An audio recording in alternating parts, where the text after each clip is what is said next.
I'm Fred Rolando, President of the National Association of Letter Carriers, and with me today are dozens of letter carriers for the area. Where are you? Our 275,000 members work or live in all 50 states and in all 435 districts of the House of Representatives. So our message to all 535 members of Congress is the same. We strongly oppose fast-track authority, and we expect every one of you to vote against it. Right. Yes. Now, we've all seen this movie before.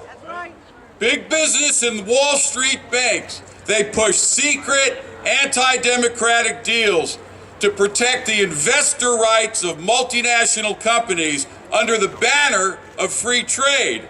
And they promise rising wages and millions of jobs.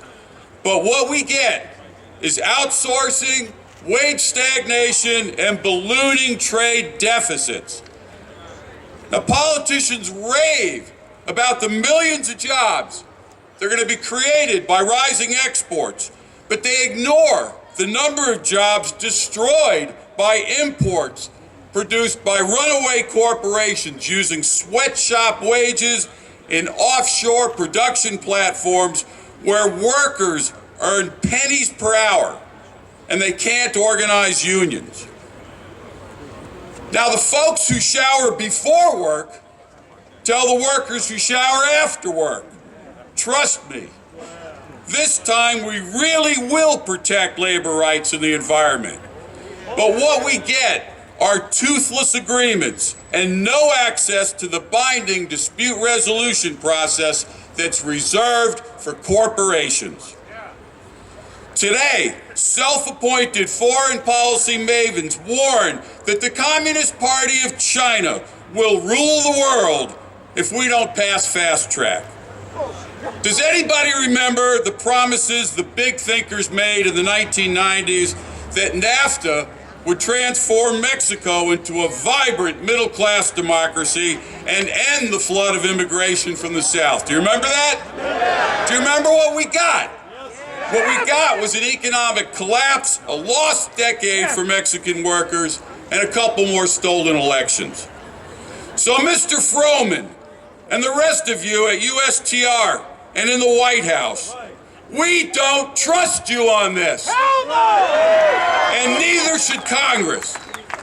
We cannot trust you to bring up new so-called trade agreements under fast-track rules that do not allow for democratic amendment or even review.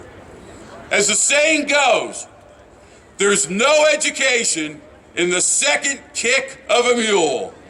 And we've been getting our asses kicked by fast-track mules for decades. Enough is enough. Now, we stand in solidarity with our brothers and sisters in the private sector, but we're defending our jobs. The European Union wants to use the TTIP agreement to force the U.S. government to end the postal monopoly in the United States and do away with the universal service mandate. The Wall Street banks, they want, they want to use the TPP to stop us from setting up a postal savings bank that would serve the 68 million Americans who are unbanked. We say no. What do you say? No! So we're mobilizing our 50,000 e-activists to write and call their members of Congress to urge a no vote. NALC is working with the Coalition to Stop Fast Track to mobilize opposition in several states across our country.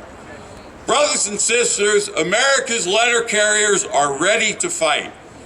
The first step to rebuilding the middle class is defeating another round of devastating trade deals. So let's get to work. Thank you, Leo, and thanks for being out here.